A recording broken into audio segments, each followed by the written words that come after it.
Olá, bom dia, pessoal. Vou ler o texto aqui do livro Sinal Verde, do Chico Xavier.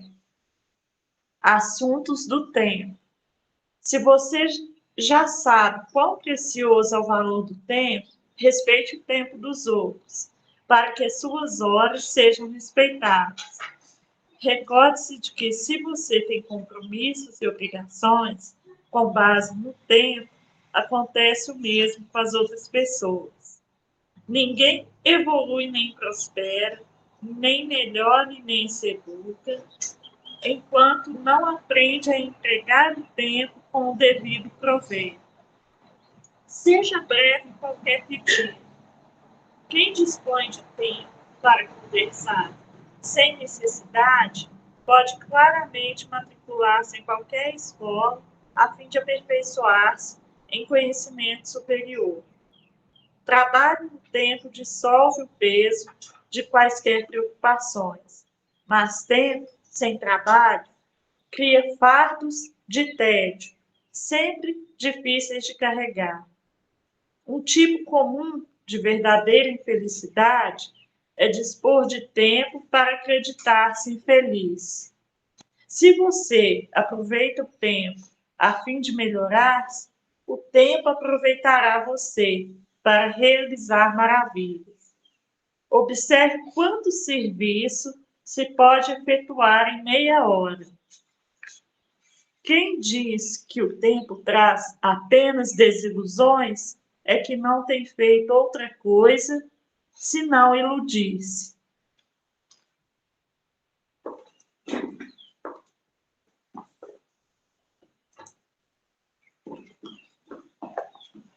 Vamos aproveitar essa leitura, as vibrações da música e da leitura.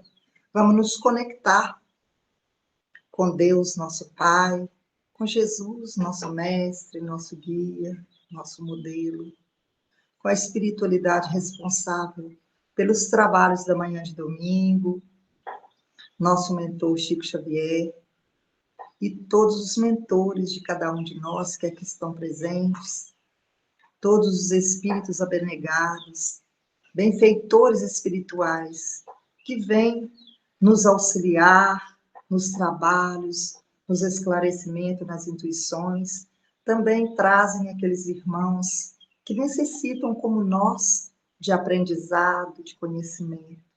Então, nossa gratidão a todos os envolvidos, a todos aqueles que estão, neste momento, abraçando essa causa, que é o amor do Cristo para nossos corações. Agradecendo imensamente, Pai, o dia de hoje, essa manhã linda que nos proporcionou, a presença dos nossos amigos, irmãos, Valdir Silva, Tatiana Xavier, que hoje fará para nós o tema constelação familiar na visão espírita. E eu tenho certeza que vamos sair daqui com muito mais aprendizado do que adentramos. Gratidão, Senhor, pela semana e por todas as bênçãos recebidas, por todas as oportunidades de trabalho que nos proporcionou. E te rogamos, em favor de todos aqueles irmãos que sofrem nos dois planos de vida, irmãos estes inscritos nos cadernos de prece aqui da fraternidade, irmãos que estão nos nossos pensamentos, nos nossos corações neste momento, e que as nossas vibrações de amor, as vibrações de amor que desse ambiente emanam, possam envolvê-los a todos.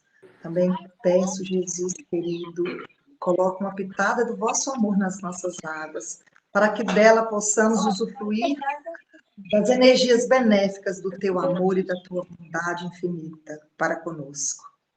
Mais uma vez a nossa gratidão.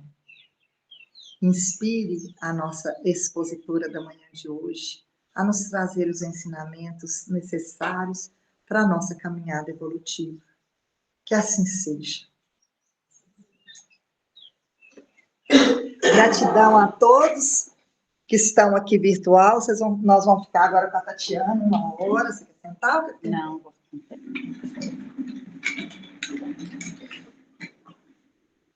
Bom dia a todos. Agradecendo a Jesus pela oportunidade, a presença de todos e, em especial, da criança, né, gente? Tão novinha, gente, nós temos um bebê aqui. Um bebê lindo. Quem está aí online vai conseguir ver, porque a Demi está colocando ela. Coisa mais fofa. Então, a gente agradece à mãe, né, pela coragem, a dedicação, do amor de trazer uma criança para uma reunião pública. Imagina o que é, né? Minha mãe fazia isso comigo, mas era para missa. Então, estava sempre na missa. E aí a gente vai se familiarizando com o Evangelho, com o bem, com pessoas tranquilas. Então, muito obrigada. E hoje nós vamos falar de constelação familiar na visão espírita. Constelação familiar é o nome de um livro que Divaldo Franco, com a psicografia de Joana de Ângeles, na verdade, que Joana de Ângeles, pela psicografia de Divaldo Franco, né, escreveu para nós. E eu sempre gosto, às vezes, de trazer o livro, porque família é algo que todos nós precisamos entender. E às vezes a gente sempre tem alguma história, algum trauma, algo que a gente precisa se tratar dentro dessa esfera familiar. Rara a pessoa que pode falar que durante a infância dela nada aconteceu, que ela está ótima, que passou pela adolescência dentro da família também em um mar de rosas. E que teve os melhores pais do mundo, nunca se questionaram, e que os pais também tiveram os melhores filhos do mundo. Então, tem sempre alguém precisando de rever e ressignificar as emoções tecidas no cunho familiar. Então, é sempre uma busca do espírito amadurecido ressignificar as emoções, ora, vivenciadas desde lá da infância. E isso é importante porque faz parte das nossas curas emocionais que vem acontecendo. Mas sabemos também, pela visão espírita, que a família, ela é uma rede, uma teia que é tecida dentro da espiritualidade, antes mesmo da gente reencarnar, com uma proposta da gente encontrar com esses espíritos que vão tecer uma rede de emoções e que essas emoções, nesses papéis, nesse contexto familiar, têm como objetivo a elevação moral.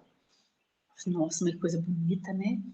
Quer dizer que a família foi construída assim, lá em cima, antes da gente nascer, esperando tudo, arquitetando tudo.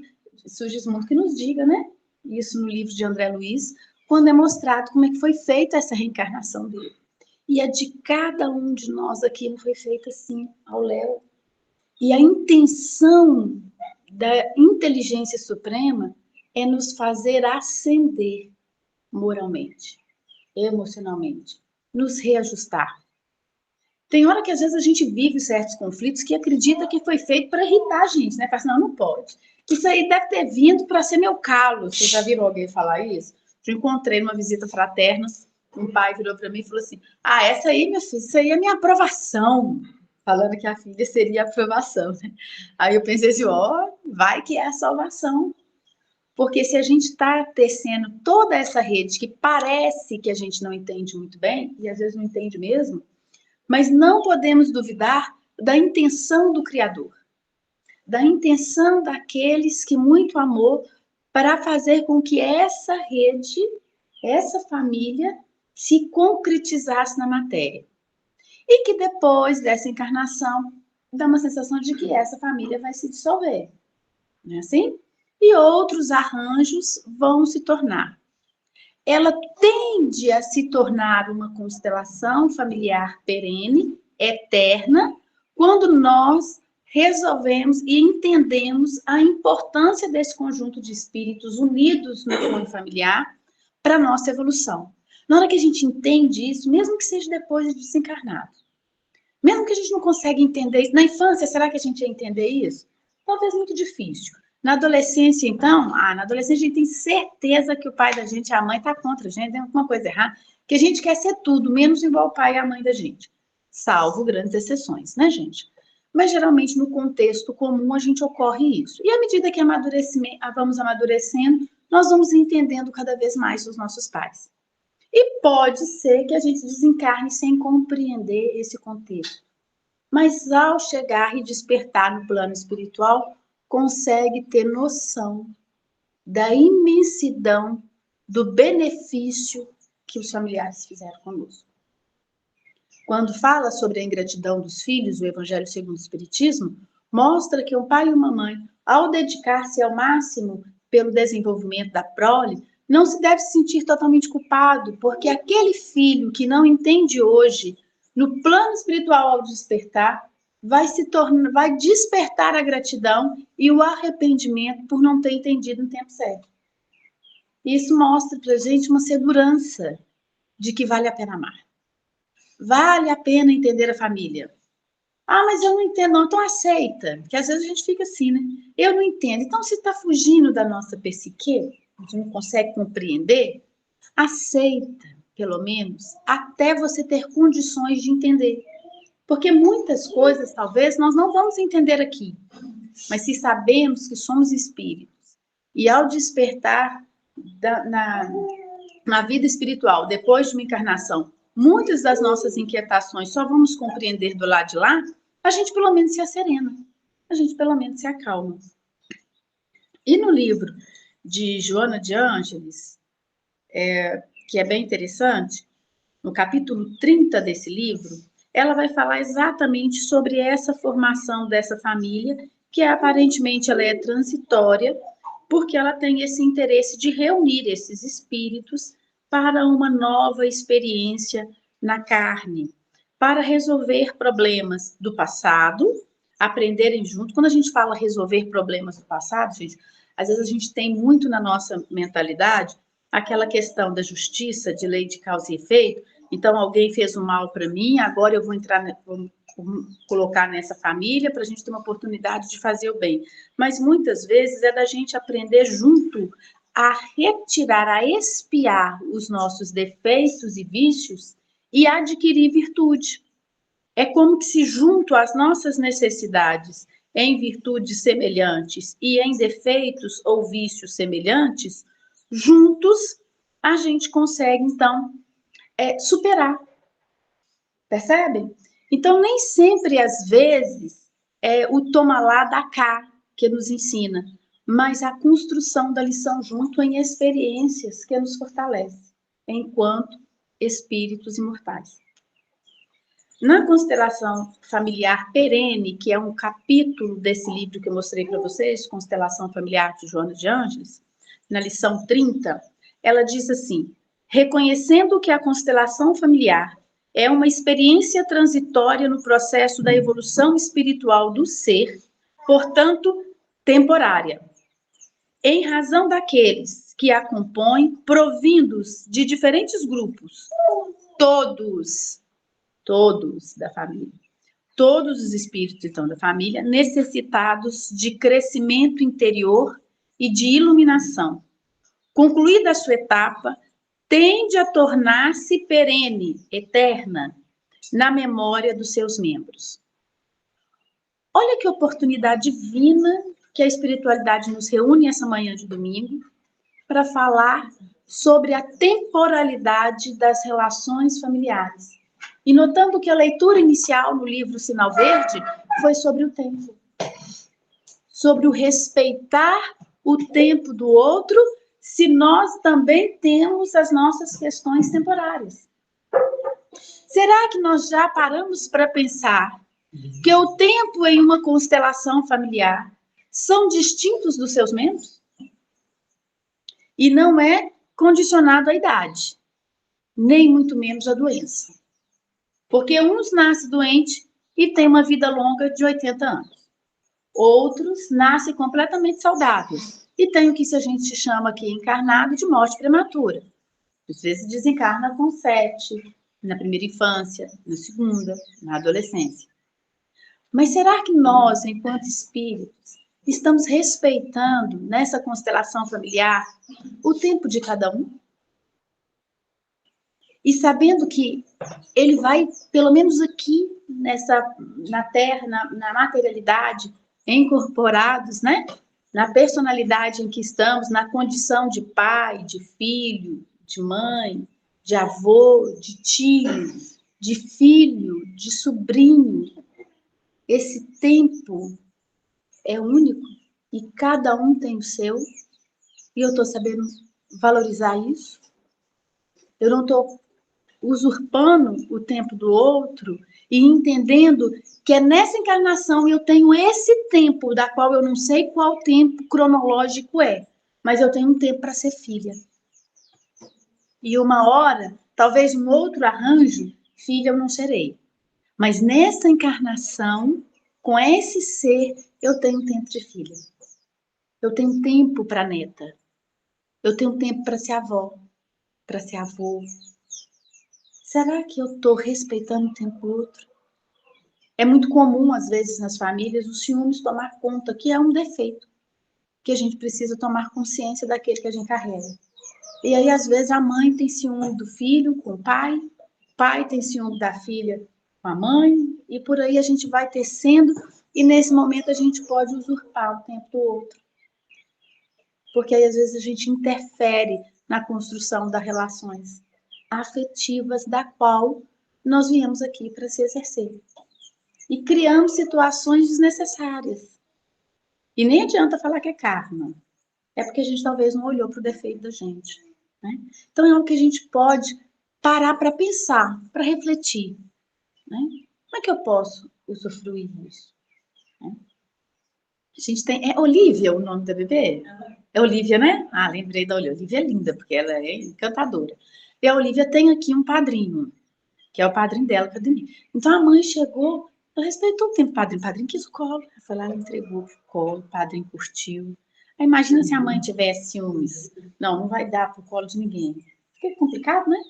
E talvez é o momento que a gente esteja usurpando o tempo do outro nessa constelação familiar. Tem tempo que às vezes o filho precisa passar sozinho com o pai, os filhos precisam passar sozinho com a mãe, o tempo de passarem juntos em família. E tempos a qual que a gente não conseguiu viver, talvez no mundo ideal que a gente pensasse, e começa a querer consertar em uma posição da qual não nos compete.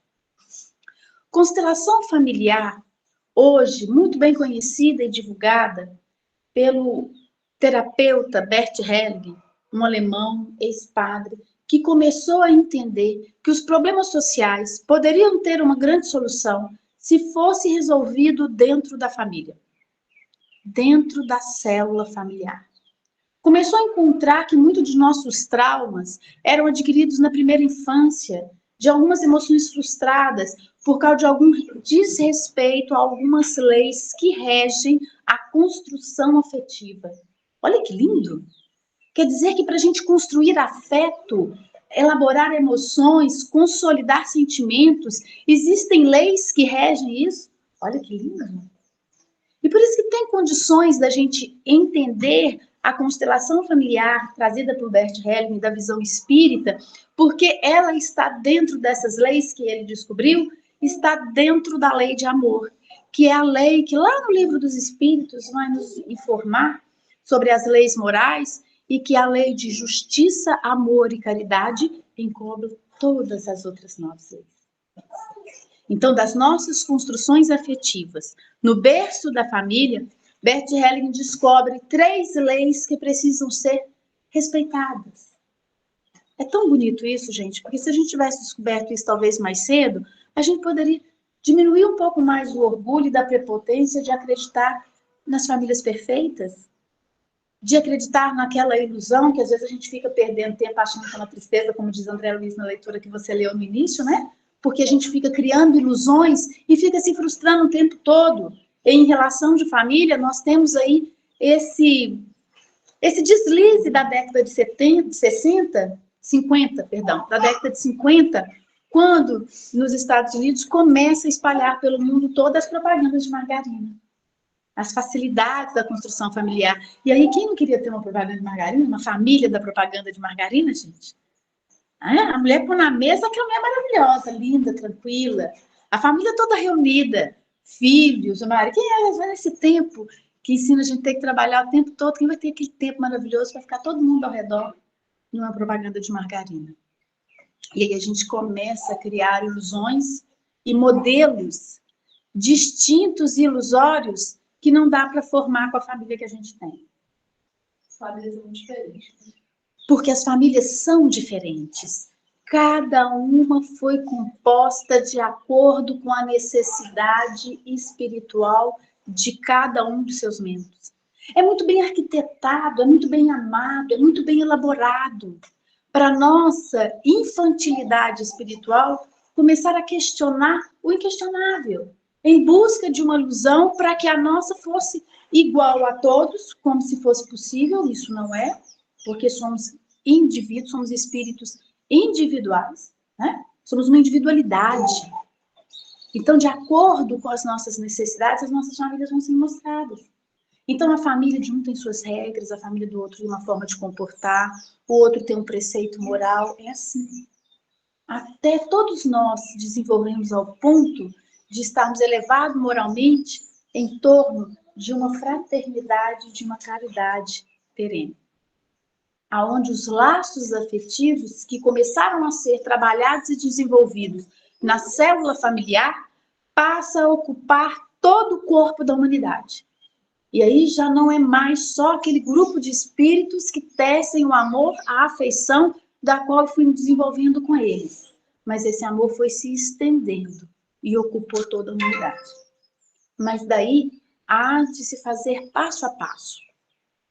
Nesse cunho e nessa descoberta, Bert Hellinger apresenta as 3 leis para a gente consolidar nossas afeições, para a gente respeitá-las e começar a construir afeto na convivência familiar. Olha que lindo! Então, Bert Hellinger descobriu que existe, nós pulsando os nossos afetos, a necessidade da lei do pertencimento. Todo mundo quer pertencer a alguma coisa. Por isso a gente fala minha família, né? Meu filho, minha família é assim, uma coisa nossa, de posse, porque a gente precisa pertencer a alguma coisa. Somos espíritos imortais. Solto não, e agora estamos vivendo uma experiência humana. Estamos pertencendo a um conjunto. Assim foi quando a inteligência, o princípio inteligente estagiou no mineral. Estávamos ali restidos em um grupo. Né? Depois no vegetal.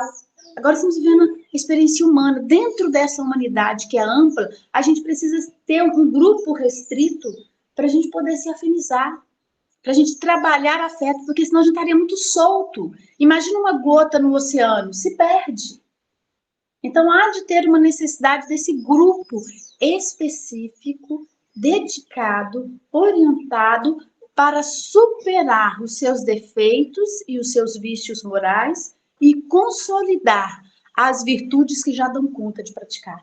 Olha que maravilha! Não é tudo perdido. Aliás, é tudo para ser salvo.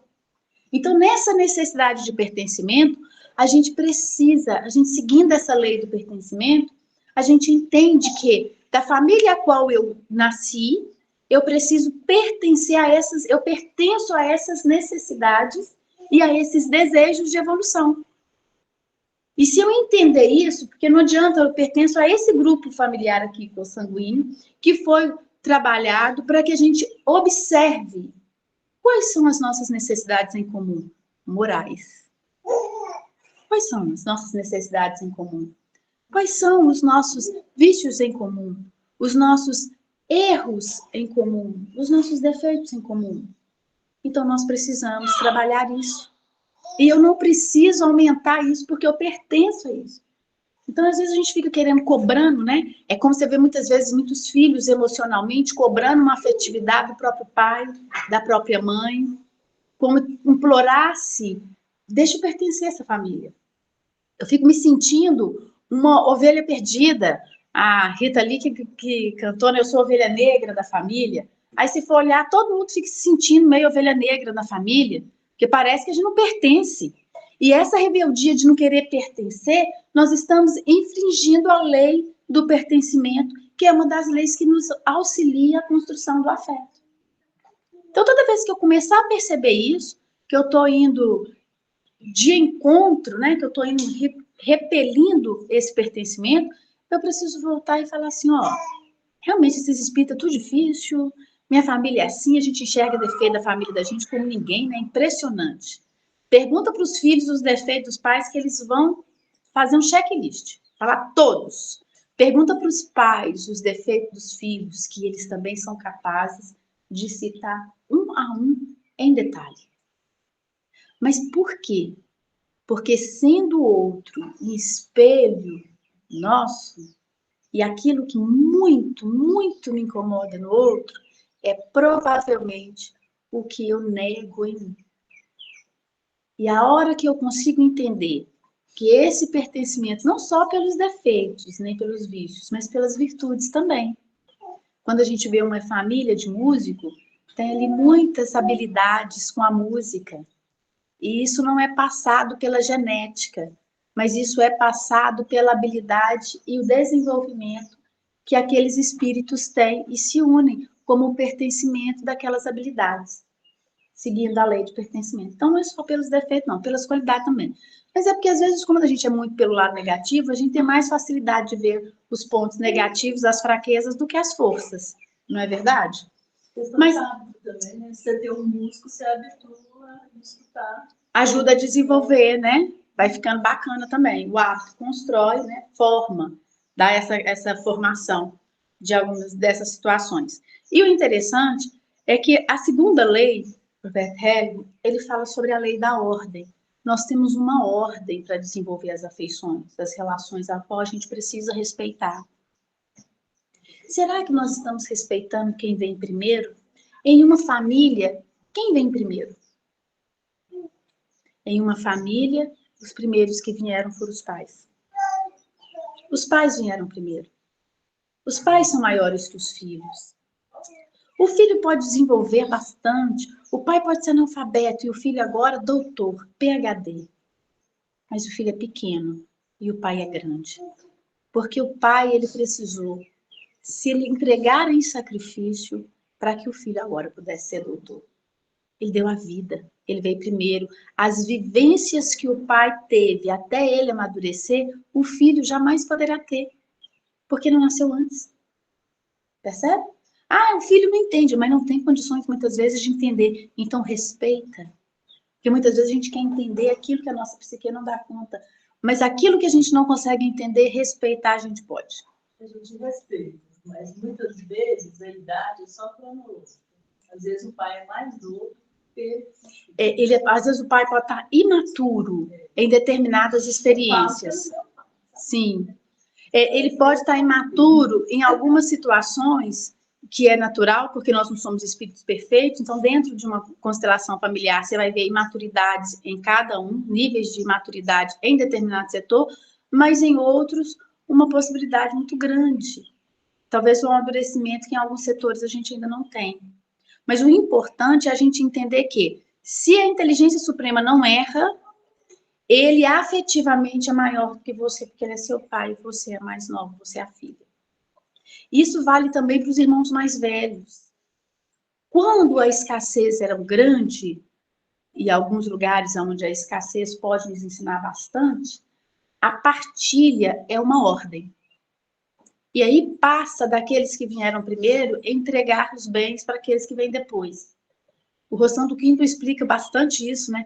Que ele era mais novo, então ele recebia as roupas dos mais novos. Divaldo também, como era mais novo, Divaldo adora falar que a mãe dele, se fosse costureira ainda hoje, ela seria uma grife, porque ela fazia tanto remendo nas roupas que chegavam no Divaldo, que ninguém conseguia perceber. Fazia vários pontos de várias formas, que parecia até que era da roupa mesmo, e na verdade era um remendo. Por quê? Porque os mais velhos iam passando seus pertences para os mais novos. E não tinha nenhuma rebeldia por causa disso, ninguém ficava triste. Até hoje. Até hoje ainda, né? Tem 2 filhos, o que nasceu primeiro, o enxovalzinho vai todo pro próximo, né? A gente compra alguma coisa para acrescentar, mas...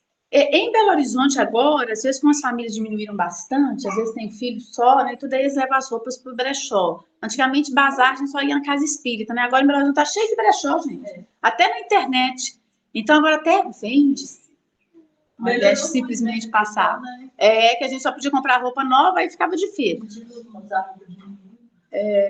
Então, a gente vê essa ordem. E que muitas vezes o afeto fica ali como se fosse impedido de ganhar seu fluxo normal, porque o nosso orgulho, nosso egoísmo, faz com que a gente saia do nosso lugar. Muitas vezes um filho quer criar os seus pais. Desrespeita a ordem. Maria Beatriz levantou a mão. Diga, Maria Beatriz, pode ser. Bom dia. Bom dia. Talvez eu vou me desvircular um pouquinho do que você tem a dizer, mas eu quero levantar um pensamento. Claro. Hoje é muito comum, né, chá de revelações, meninos e meninas, mas como nós estamos falando de constelação familiar, eu penso que eu acredito que quando uma mãe vai para pais vão para uma maternidade, vão receber os seus filhos. Eu não tenho essa realidade dentro de casa, não, viu, gente? Ou uma menina ou um menino, né? Talvez seria um momento da gente trabalhar um pouquinho, ou começar a pensar na hipótese daquele menino, daquela menina, não vir um menino, não vir um hétero, e vir um homo, que também nos causam muita dor, tanto para a criança como para nós. Eu vejo os chás de revelações como uma questão muito eu vejo bem questionador essa hipótese. Qual que é seu nome? Agradecida, Maria Agradeço. Beatriz. Maria Beatriz, eu parei numa fala, numa palavra sua, que você falou que causa sofrimento, dor. Ela falou isso, né? Causa dor. As dores que causam as dificuldades que os filhos vão passar em nós é muito fruto do orgulho nosso de querer ter nos filhos aquela propaganda de margarina. Os meus filhos são melhores e terão todos os sucessos do mundo. E a nossa visão de sucesso, muitas vezes, não é nem se ele vai ser menino ou menina de acordo com o sexo com que ele nasce. Porque o chá de revelação não é baseado em uma construção de gênero, mas no sexo, se é masculino e feminino. E de acordo com quando o bebê nasce, o sexo está lá, não tem muito para o que dizer, né? Mas a nossa dor diante das dificuldades ou dos desafios que os nossos filhos terão, pode muitas vezes ser o reflexo do tamanho do nosso orgulho, que geralmente é proporcional. Quando a gente cria um filho, a gente vem nessa expectativa de filho, será que nós estamos assumindo o compromisso, entendendo o tamanho da responsabilidade de apresentar, de aproximar esse Espírito de Deus, porque essa é a missão dos pais.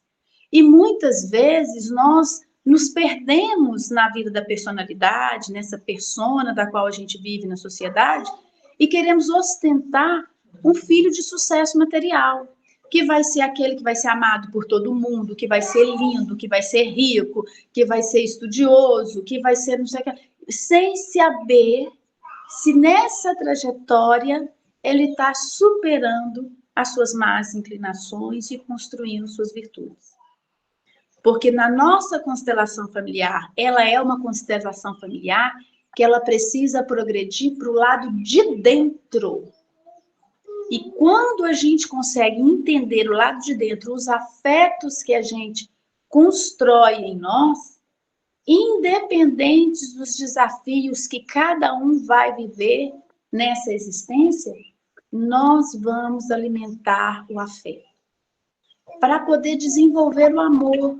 Como está lá no Evangelho segundo o Espiritismo, no capítulo 11, no item 8, intitulado Lei de Amor, que fala que no início a gente só tem instinto. Depois a gente passa pela sensação, depois a gente passa pelo sentimento, e do sentimento o maior e mais desenvolvido é o amor, não esse amor das paixões, mas esse sol que ilumina e aquece tudo. Então, nossas relações familiares, elas ainda são tecidas pelas paixões mundanas, de aparecer bom para todo mundo e ganhar aplausos do mundo, sem se ocupar se a pessoa está superando. ouvindo uma conversa de uma mãe, e ela satisfeita pela superação do filho, e dizendo assim para mim que o filho dela não estava mais com aquela inquietação, ele tinha mudado de emprego, e ele estava mais leve. Então, ele parece que saiu daquela pompa de uma empresa onde ele estava, ele é pai de família, e ela ali tranquila, porque agora ele gosta de cozinhar, mostrando alguns temperos para ela, e que ele falou para ela com tranquilidade que agora até aula ele está dando também. Então, além de trabalhar, estava dando aula, vivendo momentos felizes assim com as filhas. Falou, não, eu estava sem carro, peguei as meninas, saí com as filhas de ônibus, para as filhas passearem de ao tempo. E a mãe feliz, toda satisfeita, querendo me contar, falou, olha, eu vou te contar, não é porque ele está no outro empresa, porque ele está dando aula, porque é o que as pessoas veem, né? Mas que ela estava vendo que uma hora o filho dela ia explodir ou ia entrar numa depressão que não ia dar conta, porque aí ele mudou o remédio psiquiátrico, porque já faz, ela estava celebrando. Então, nós precisamos entender isso, celebrar as conquistas morais e as barreiras que as pessoas vencem na alma, que geralmente ninguém vê. Mas quem está em casa consegue ver. Se você perguntar para uma mãe, ela vai saber como que o filho era na infância, como que ele se alterou na adolescência e como ele está na fase adulta. A gente consegue perceber, porque através das brincadeiras de criança a gente consegue perceber as índoles. E aonde é que a gente vai torcer o pepino. Mas sabendo que aquele espírito, ele é milenar. Eu vou ter aqui uma missão de aproximar ele de Deus. E como é que ele faço isso? Quando ele consegue superar suas más inclinações, quando ele consegue consolidar alguma virtude. Então, a questão essa do chá de revelação em si que as pessoas falam, como foi colocado aqui pela Bia, é muito mais pela expectativa externa do que pela responsabilidade da missão, que pode ter junto também, não tem problema nenhum. A gente fica naquela expectativa de fazer enxoval, para decorar, que faz tudo bem. Mas tem coisas mais profundas que isso. A questão precisa muito ser trabalhada a questão da aceitação. Porque às vezes a gente cria expectativas para tudo que você quer ser e que você quer que o outro seja. E a partir das suas atitudes, que aquela resposta seja equivalente. Eu fiz isso para o filho, eu dei ele isso, ele tem que me retribuir com isso, com diploma, com estabilidade, com isso. Então, às vezes, você se cobra muito, né, em relação à família, né, dos irmãos, ou tem muita discussão entre irmãos, e a pessoa fala, minha mãe fez tudo para você não deu valor. Você não conseguiu atingir a meta, porque a mãe criou 4 e deu a 4 as mesmas mesma educação, às vezes aquele mais difícil, ela deu até mais recurso, tanto financeiro, quanto de tempo, quanto de atenção, e ele não conseguiu. Então, assim, às vezes, esse é o sentimento de ovelha negra, né? De, olha, todo mundo na minha família tem isso, todo mundo conseguiu alcançar essa meta e eu não consegui. O que eu tenho de errado? Daí começam os problemas psicológicos, de depressão, enfim, de tudo mais. E tem muita gente que né, tá adulto e fala, olha, eu sou assim porque meu pai fez isso quando eu era criança. Hoje em dia tá muito na moda, né? Isso, né? Olha, eu sofri abuso psicológico, meu pai era narcisista. Então, você coloca um fracasso total, né? Falar maduro lá, no pai. É que meu pai era assim, né? Porque minha mãe era assim. Então, essa aceitação de que, às vezes, quando você fala que o pai é maior, a mãe é maior, sim, mas não tem menos defeitos do que um ser normal, né? Então, às vezes, meu pai não me deu, o fulano teve uma condição financeira boa, porque o meu pai dele era rico. Porque o pai dele era assim. E ele não se cobra. Para você foi fácil. Então, desmerece até uma pessoa que alcançou, vamos dizer, uma estabilidade emocional, financeira, social, venceu na vida ao pai. Aí o outro já fala o contrário. Aí eu não tive recurso nenhum, nunca tive ninguém por mim, ninguém me ajudou. Enfim, então aí começam-se as cobranças. E às vezes o pai também cobra, né? Meu filho fez tudo para ele, não deu nada. Saiu para frente. Qual é o seu nome? Cleide. Ô, gente, a Cleide, Bia, daqui a pouco, Ana Beatriz, né? Eu chamando de Bia, cheia de intimidade. Mas, Ana Beatriz, só um minutinho que A Cleide, ela fez um comentário que vai exatamente nessa terceira lei, que é a lei da reciprocidade, da afetividade. Nós temos que entender que a condição de espírito imperfeito que nós temos, nós precisamos muito, gente, com muito cuidado e atenção, identificar a manifestação do nosso orgulho, do nosso egoísmo. Porque quando nós direcionamos a responsabilidade de nossas frustrações, porque perdemos tempo, segundo André Luiz, nos iludindo, nós queremos pegar essa culpa que é fruto do orgulho que eu tenho, essa frustração que é fruto do meu orgulho, e eu quero responsabilizar um outro espírito da minha constelação. E eu quero colocar ele, porque a esclarecimento da terapia ela é muito interessante, porque ela não muda passado de ninguém, ela ressignifica suas dores. Ela te auxilia a você ter um novo olhar para o seu passado. E é tão interessante que quando você não tem maturidade afetiva para fazer isso, durante que você está vivendo um trauma, e que muitas vezes é na infância, você não tem maturidade para aquilo. Então, o que faz? Leva para o inconsciente, fica guardado. E vai ser solto na sua maturidade através de uma crise de ansiedade, de um síndrome do pânico, de algum outro transtornos afetivos, emocionais, porque naquele momento você dá conta de tratar, para você poder superar e ressignificar aquilo que ocorreu.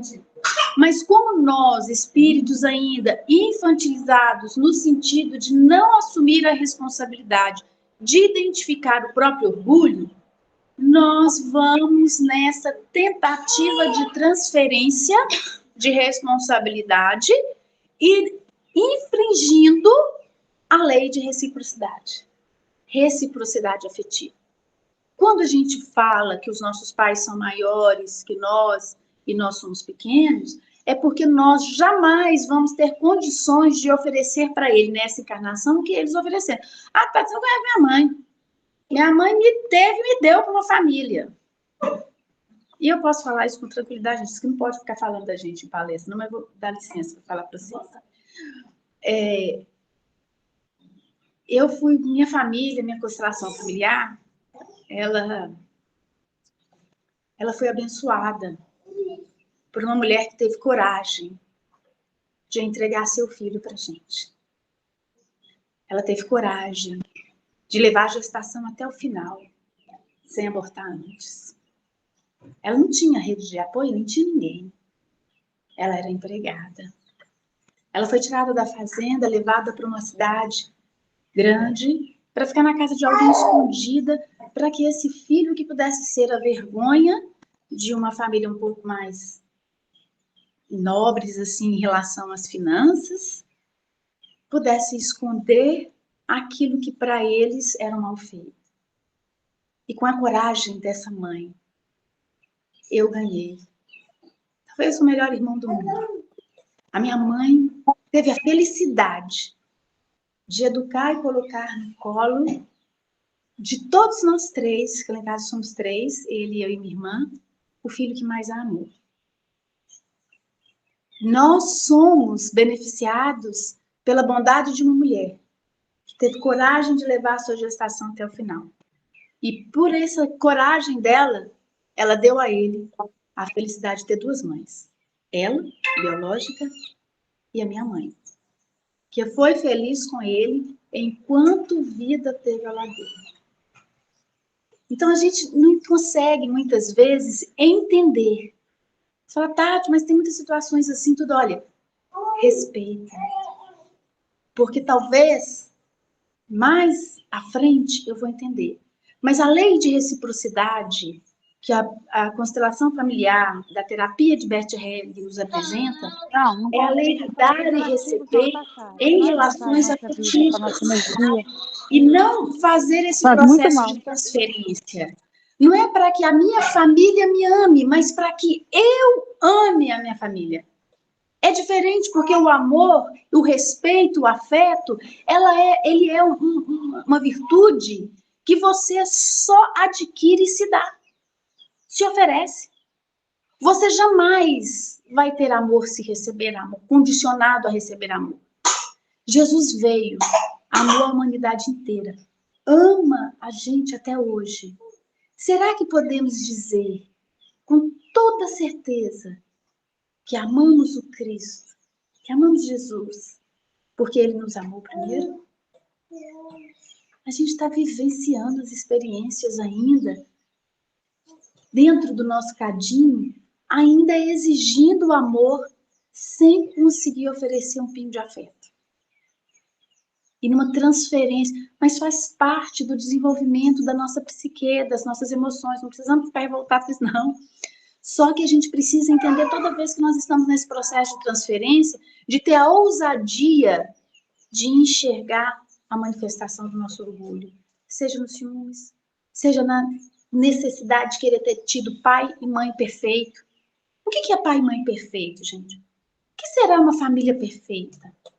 Eu gosto de falar para nós cristãos que assim, a gente tem uma família perfeita, nós temos, como diz os católicos, a Sagrada Família, que foi a família que Jesus nasceu, né? Um belo exemplo de propaganda de margarina.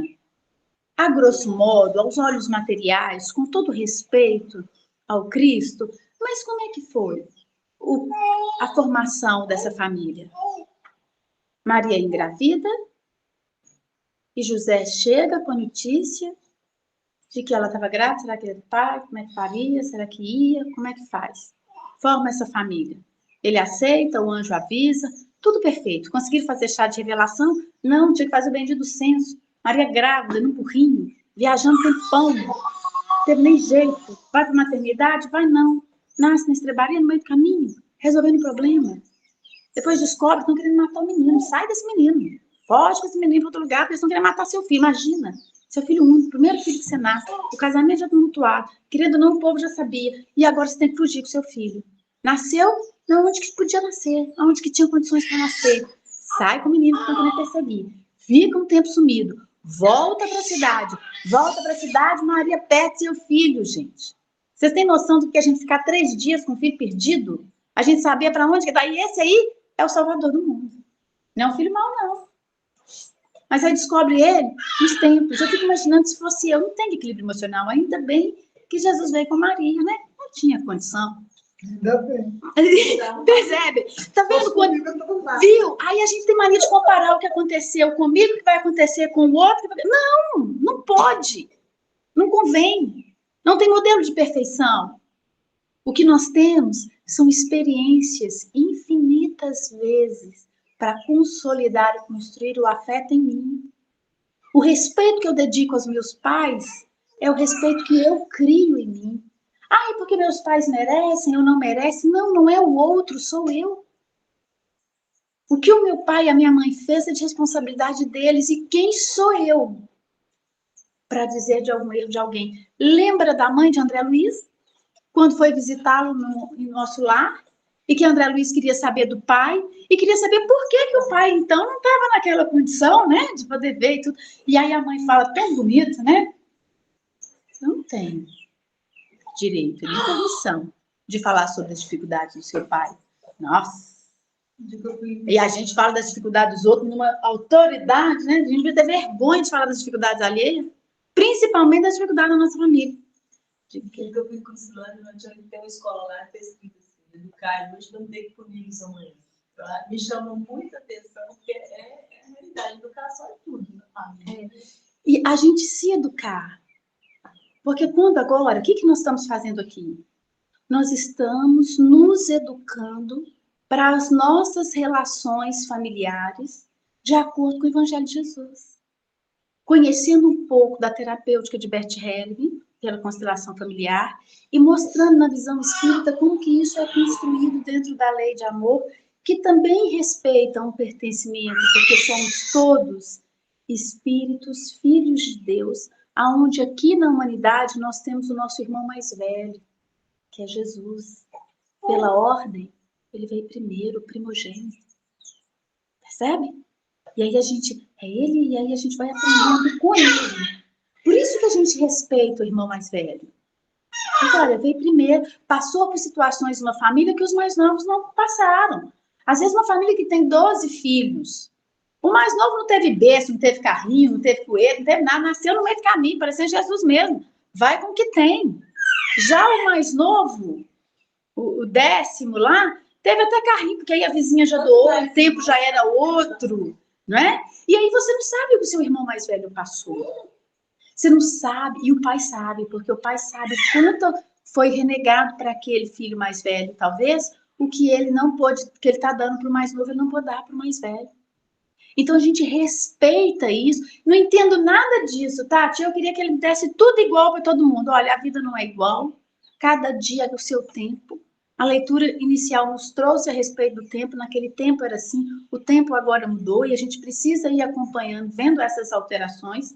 E eu não entendo, Tati, mas respeita. Porque se você respeitar, você já não vai infringir essa lei. Toda vez que eu infringo a lei de afeto, a lei de amor, as leis divinas, eu corrompo em alguma situação que eu vou ter que resolver depois. Eu vou construindo ilusões, como diz na leitura, e eu vou acumulando traumas. E como eu estou fazendo esse processo de transferência, eu não quero resolver o problema em mim, eu vou colocar a culpa na sociedade. Eu vou colocar a responsabilidade no governo, porque aí tem que mudar isso, porque as pessoas não podem ver aquilo, porque isso vai ficar causando muito mal. Eu vou colocando a responsabilidade em outros, a como eu poderia assumir o compromisso de identificar a manifestação do meu orgulho e do meu egoísmo nas relações mais próximas. Porque é só nas relações mais próximas que toda hora ele manifesta. Toda hora ele manifesta. E aí, às vezes, as pessoas mais próximas, toda hora acusam a gente. Toda hora aponta um dedo. Ah, mas é preciso. O filho pródigo também traz uma questão familiar, assim, bem importante, na questão que né, o filho, 2 filhos, um sempre competindo com o outro, porque naquela época tinha, né, muito dessa competição, o primogênito ele tinha um direito, uma responsabilidade maior. Ele era o primeiro, aí se fosse homem, aí se fosse, ele era teria mais direitos, mas também tinha responsabilidade. Aí o outro, que era difícil, aí o pai, ele vai, aí quando ele entende, né, o que era o pai para ele, né, que ele achava que a família era chata, vamos dizer assim, que era uma coisa que só cobrava, fidelidade, ele só me empreende, só me cobra, só me quer para trabalhar, para ter responsabilidade, aí vai. Aí vê que, nossa, quem seria de mim se é minha família, né? Porque quando ele volta tão envergonhado do quanto ele foi egoísta que ele já vem na submissão. E o outro irmão, que também já tem aquela comparação de irmãos, né? Fala, nossa, pai, mas olha esse aí que fez, tá, né, aceitando ele de volta. Então, assim, esse drama familiar, ele vem muito nessa parábola, né? E depois o grande perdão e o grande entendimento, olha. Essa parábola, Jesus nos narrou na expectativa, né, na intenção de mostrar para nós o amor do Pai. Mas a gente, como é menor em relação ao Pai, a gente é tudo filho e é tudo pequeno, não vai ser maior que Deus, a gente atenta, né? O nosso orgulho está lá em cima, a gente acha que a gente é Deus, não é? A gente tenta, você vê que na família nossa aqui encarnada é a mesma coisa. Quando o orgulho está lá em cima, a gente quer ser maior que o pai da gente. A gente acha que o pai da gente está cuidando melhor da mãe da gente, a gente vai lá e finge que cuida da mãe da gente, aí a gente acha que a nossa avó deve ter cuidado, a gente está cuidando. Eu era mestres a sair arrecadando assim os mais velhos, eu fingia as leis desse jeito.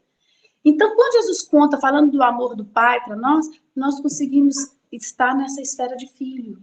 E a gente olha muito mais os comportamentos do filho e esquece dessa conduta austera de pai, de que por mais que você faça com seu pai, ele não deixa de ser pai. Então, se nós aqui, pode ser, a Beatriz, vou voltar para a Beatriz. Por mais aqui que a gente entenda essa questão, e às vezes morde o orgulho da gente de filho, né? A gente queria tanto, às vezes, ser maior do que o nosso pai. Então, eu estava vindo para cá, estava ouvindo uma música do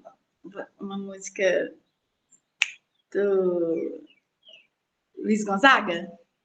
E aí falando que ele estava chegando, aquela música que ele fala que ele chega para poder ver Januário, que era o pai dele, e ele queria se exibir com a sanfona, porque para mostrar que ele era o rei do Baião, ele era famoso, e que não sei o que lá, e que o avô dele fala, Luiz, respeita Januário. Você pode ser famoso, mas seu pai é mais tinhoso, com ele ninguém vai, Luiz.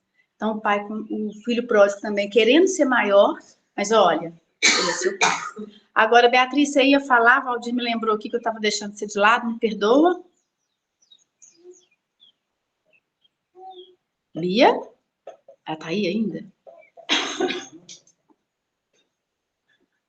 Ô, Bia, se você quiser, pode comunicar, viu? Me perdoa aí a falha, porque foi falando e eu fui perdendo seu retorno, mas eu tô aqui Estou para sim. você.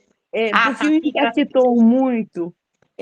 Há uns dias atrás, eu encontrei com uma amiga que muito tempo não havia, na manicure, e ela me contou a experiência que ela teve com o filho dela, e ela me contou que ele era um homossexual, e que um dia ela teve que sentar na mesa com o pai, com a mãe, e falar assim: escuta aqui, não espere nada de mim, eu sou homo. Minha amiga falou que ele, o marido e ela soltaram, brotaram lágrimas. E hoje ela percebe assim, né? Eu via o filho do vizinho e eu não via o meu filho. E ela e o marido dela hoje percebem que durante esses 18 anos se sabotaram por não saber a e respeitar a diferença do filho. E quanta dor, né? Que poderia, talvez faltou luz divina, talvez eles tinham de viver esse momento, eu não sei, mas eh, eu fiquei muito impactada, solidarizada com essa minha amiga, o momento que ela e o marido dela sofreram por não perceber o filho deles. Hoje está tudo bem, mas o momento de aprendê-los a amar num corpo homossexual foi muito difícil e lhes causaram muita dor. Bia, é um processo mesmo, sabe? Mas é um processo que dói. Essa dor é uma dor proporcional ao tamanho desse orgulho que a gente tem de querer projetar nos filhos o troféu de sucesso dos pais. Quando, nessa lição 30 do livro, Joana de Ângeles vai nos dizer que quando os pais são elogiados pelas vitórias dos seus filhos, eles ficam de fato envaidecidos, é aquilo que espera, que a sociedade vê que os filhos são ótimos como um fruto de uma educação deles.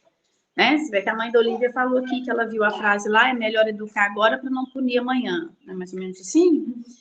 Mas a gente Sim. tem isso. Mas geralmente eu coloco de uma visão mais ampla para não colocar nesse viés apenas da homossexualidade, porque ela não é única em relação ao que choca o nosso orgulho, né? Aquilo que vai de encontro assim, à nossa posição. Nessa leitura mesmo, desse capítulo 30 desse livro, é interessante, vale a pena ler, conta pra gente que não é o caso da homossexualidade. Estou falando em um caso que não é defeito e nem é crime, tá, gente? Mas eu estou falando o seguinte, todo mundo quer filho, ainda mais espírita. Quem todo mundo está querendo o quê? Quer um Bezerra de Menezes, quer uma Meimei, quer uma Sheila, né? Quando às vezes a gente não pode garantir que venha esses espíritos, a gente coloca o nome, para ver se por nome pega. Mas acontece que somos espíritos imperfeitos, estamos vindo da animalidade. Nossos filhos também serão imperfeitos, os nossos pais também são. Então, quando a gente busca essa perfeição, é o orgulho nosso. E isso ocorre. E é comum os pais sofrerem quando checam isso, que é da natureza do filho, é diferente. E é diferente, sim. Lá vai eu citar de novo minha mãe, né? Mas vamos lá. E justamente esse caso, porque esse meu irmão, ele também, quando ele conversou comigo e ele disse que ele era homossexual, uma das coisas que mais doeu no meu coração, eu falei, esse menino vai apanhar na rua. O meu medo era das pessoas baterem nele. E eu falei, meu filho, você sabe da dificuldade que vai ser? Porque é meu irmão. Mas eu sou mais nova. A minha mãe teve que lidar com essa diversidade aos 60 anos de idade. E ela, no início, sofreu muito. Achava que ele podia estar com pomba gíria, rezava, fazia um tanto de coisa, natural. E como diz meu irmão hoje, ele fala, ela superou tudo isso. Depois eram os dois que ficavam viajando no mundo afora. É difícil para uma mãe, não é o caso da homossexualidade, dizendo de novo, quando ela vê uma situação de crime, de um filho imperfeito que precisou de estar lá numa penitenciária. Como é que tá as filas lá da visita? Cheio de mãe. Uma vez Chico visitando as penitenciárias, perguntaram para Chico que devia estar todo espírito obsessor ali, uma situação difícil, aqueles espíritos encarnados. O Chico falou, não, tá cheio de mãe. As mães encarnadas estão lá cuidando das suas provas. Então, nós vamos ter que entender que os nossos filhos não vão vir perfeitos. Mas tem um consolo maravilhoso dessa doutrina que Joana diz nesse capítulo. Ela fala que todo o afeto que a gente respeita, essa lei de pertencimento, a lei da ordem, a lei da reciprocidade, esse amor verdadeiro que a gente tem e que supera o nosso orgulho, supera a dor do orgulho, supera a dor do egoísmo, supera a dor da vaidade, porque vai tudo.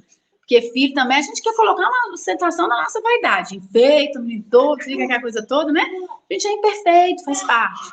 Quando a gente supera isso tudo, essa emoção, essa vibração fica na essência do ser.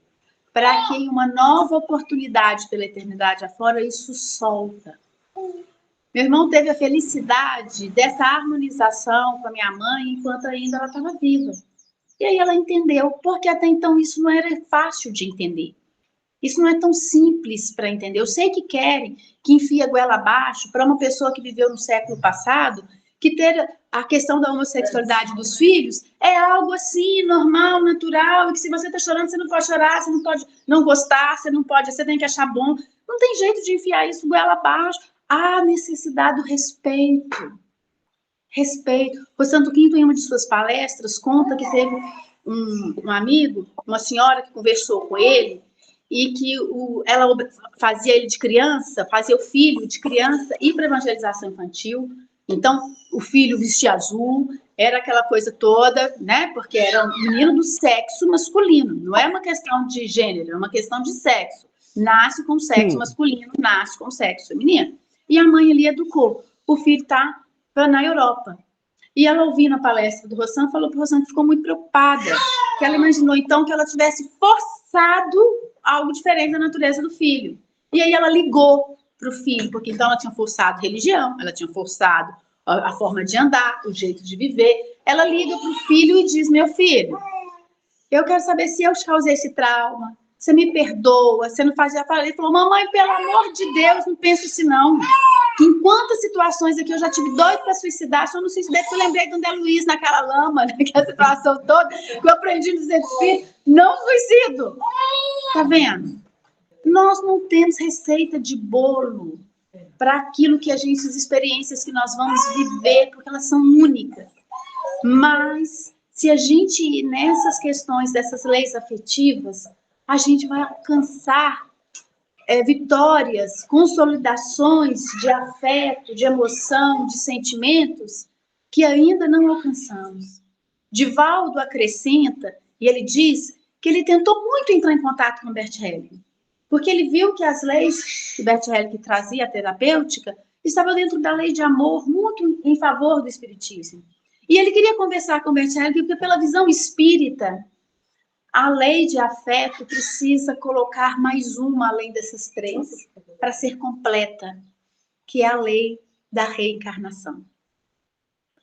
Os nossos construções de afeto, de emoção, pelas experiências, precisa considerar a lei da reencarnação, justamente para a gente não desperdiçar o tempo, muito bem trazido hoje, na leitura de André Luiz. O tempo que nós temos nessa constelação familiar, ele é temporário, ele vai passar. E o tempo também acaba. E é um assunto que não se esgota. Família é assim, gente, é prato de partilha, é amor sem medida, é desafio da alma, é consolo no peito, é coragem de viver, de melhorar e de progredir. Agradecendo a todos pela paciência, pelas contribuições. Passou muito rápido, né? Também achei. Bia, tudo tranquilo? Gratidão. Gratidão também, Bia. Gratidão. Gente, então agora a gente passa para a Cida, né? Vamos lá? Bom, gente, gratidão. Virtuais aí que estão conosco. Vamos passar lá para o nosso segundo momento, as passistas, enquanto elas... A prece final é com você. Eu esqueci do detalhe, né? Você esperou elas saírem. A prece é com você. Aqui a gente acha que o serviço acabou, né, gente? Mas que bom. Então vamos elevar juntos os nossos pensamentos. Meu colar tá toda hora mudando, não é esse negócio preto, não, trem rosinha, tão bonitinho, né? Não tem preto parecendo. Vamos elevar os nossos pensamentos nesse espírito de gratidão, de conscientização, de aceitação da família a qual, pelo amor, fomos inseridos, pelo amor do Pai maior. Auxilia-nos, Senhor, a aceitar os nossos pais como são, sem menor iniciativa de orgulho para querer transformá-los aos nossos moldes. Permita, Senhor, reconhecer em nossos filhos as suas características essenciais, daquelas que não vão ser alteradas nessa existência, mas que também precisarão ser respeitadas. Permite-nos poder sempre voltar aos nossos pais da matéria, como voltou no filho pródigo ao Pai maior. Auxilia-nos, Senhor, a não roubar tempo de ninguém, nem dos nossos tios, sobrinhos, primos, avós. Foram todos tecidos na tua lei de amor, pela bendita lei da reencarnação, que ajudar-nos a nós agora, diante da lei do pertencimento, da lei da ordem e da lei da reciprocidade, poder oferecer para eles o melhor das nossas emoções.